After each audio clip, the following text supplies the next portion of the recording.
In 2011, Hero Factory entered a new age. This wave of sets, it was titled Ordeal of Fire, and it gave us all kinds of fantastic fire-themed bad guys. But one of the coolest was Jetbug, and he had a great design and even better pieces. In this video, let's break down what makes this set so good, and we'll also show off some of the parts and pieces that are included here. On top of that, we'll also show you how you can use those pieces to build incredible Bionicle creations. Here we go. I like Jetbug. He had such a wacky and fun design. I mean, this wave of sets, all the bad guys are fire themed, and they decided to make this one a bug. You know, when I think of fire, a bug is kind of the last thing that comes to mind. At first glance, it seems like an odd choice. But you know, you have things like fire ants, and they're known for the burning pain that they can inflict. You also have European firebugs with their striking red and black colors.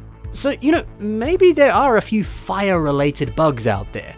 And see, that's what makes this concept so cool. LEGO didn't go for some kind of stereotypical fire-themed character.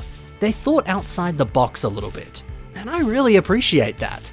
Doing so created such an iconic and distinct Hero Factory villain. And something else that's clever is, you know, instead of them having bug-like wings, Bro has fire blaring out of 2 rocket boosters on his back. See, there's another super creative and clever way to tie this bug back into that theme of fire. There's so much thought and originality in this set, it's so good. He's also got his little fire launcher, 2 big old claws. He poses well too, he's great. And Jetbug is also a pretty nice parts pack. Let's see what pieces and parts are included, and how we can use them to build our own Bionicle creations. First things first, Jetbug comes with 14 of these red spike pieces. Yeah, 14 of them. Dang. Joxon uses them in a mock called Shinobog the Archfiend. And take a look at this finger design, turning these pieces into longer, sinister-looking talons. It's dope. The large size of these, the sharp angle of them, I think they're the perfect kind of thing to add on to any kind of devil or demon king. A bunch of other spike pieces used pretty much everywhere else. It's a good aesthetic.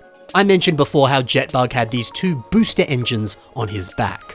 The main piece that makes these up is this gunmetal machinery armor piece. I've always been a big fan of this part. I mean, look at the lovely greebles and mechanical details here. It looks really good. Eclipse Caller uses this piece in a mock called Commodious. Now, they are simply just placing them on the lower arms, there's nothing too special. But I love how in this context, all of the machinery-like details and greebles, they stop looking so mechanical and actually start to look like ornate engraved armor that you would see on some sort of old fantasy or medieval armor. I never would have thought that you could do that with this piece. I thought that, hey, no matter how you use this, it kind of has to be in that machinery context, but I have been proven wrong. As always, Eclipse Caller is doing crazy, crazy cool stuff. Nice work. Jetbug's mask is rather unique. I love how it looks on the figure. It's so big. It's quite rare to see a mask that has this big of a forehead. But I like it, it kind of reminds me of the Xenomorph from Alien. It's just got a very nice, distinct vibe to it. Now, when we remove it and flip it over, you'll notice that there's another face on the back. And this is actually the same face of the fire villain known as Nitroblast, but just in Keytorange instead of red.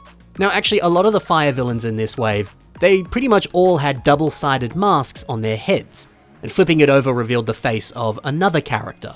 You know, that's kind of cool. I imagine the reason they did that was for sort of budget restrictions or whatever, but I can get behind that. And this way too, we can get multiple recolors of masks, and I always love seeing that. So how could we use this mask in our own creations? Well, other than just making a yellow version of Nitroblast, which, ooh, that does sound pretty cool. Well, Joxon has a mock called Brittle Lord. And this almost skeletal torso design has 2 of these masks on either side. And I think these look really good as shoulder pads. You know, Joxon, he's a king of using pieces in very unexpected ways. I never would have thought that these pieces would blend into a very minimal skeletal aesthetic, but they do. Jetbug is also the only set to come with size 6 CCBS armor pieces in Keytorange. And they're pretty sweet. How else could you use this piece? Well, Valhalla Mox has built Mutanui, and when we take a look at the upper leg design, we'll see some of these pieces. You know, I've always thought that CCBS armor is the perfect piece to use for thighs. It just captures the shape of upper legs really well. But also, it's great to see these Hero Factory armor shells blending perfectly with other Kit Orange Bionicle pieces, as well as system pieces too. Yet merging multiple different building systems into one has never looked better. I adore this knight-like armor that they've made. And finally, Jetbug comes with these interesting printed armor pieces. How could these be used? Well, MTRK Mox has a Furno revamp that places some on the leg. The printing here, it does resemble the look of fire, and it ties in really well with some of the other fire pieces that we see on Furno's wrist weapons, and also on his arm. I like this. Adding this piece in, it adds a nice level of consistency and really communicates the fact that this dude has fire powers, or at least just a fiery aesthetic. Good thinking. Okay, that's a few different ways that you could use these pieces. Now, how could we revamp Jetbug? Well, I got two awesome revamps here. Let's check them out and get you inspired. FreneSJ has a great revamp of Jetbug, and I love this new color scheme. Black and Kit Orange, ooh, it's so stylish. It's almost like this is some kind of stealth armor for Jetbug. And look at that too, his fire elements, they're blue now. It's almost like he's powered up and he's using more intense blue fire. That's sick. Yeah, this torso design is great. The repeated use of the Kit Orange Slicerfoot piece, there's something very bug-like about that. It looks awesome on the torso.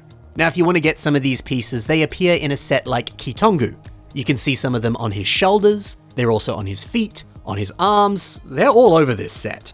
And also, the Digigrade leg design here, that's a nice upgrade. It just makes sense for a bug villain.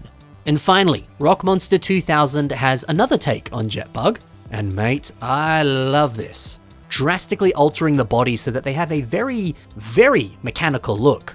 It's a good touch. Now, if you read the wiki entry for Jetbug, it says that he was once a mining robot on the planet of Talos 5. The robots that were there, they were modified by Hero Factory HQ, giving them fuel-absorbing augments, so that they didn't have to constantly be recharged. However, the modifications backfired, and Jetbug turned into an evil bugman. Yeah, look, with that backstory in mind, I feel like this aesthetic on this mock makes so much more sense, because they actually look like a mining robot. And honestly, I would argue the original set didn't really look like a mining robot, it looked like a giant bugman. I don't know, maybe they just liked building bug robots on Talos 5.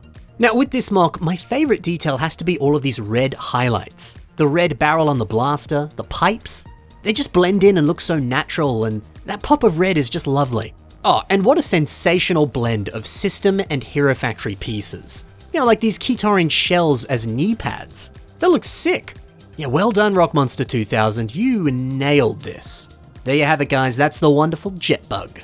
Good set, even better pieces. Did you enjoy seeing some of these mocks that I showcased in today's episode? Well, you should check the links in the description below. You can see more of the work of those builders right there. Otherwise, thank you so much for watching guys, love you tons, happy building, and bye for now.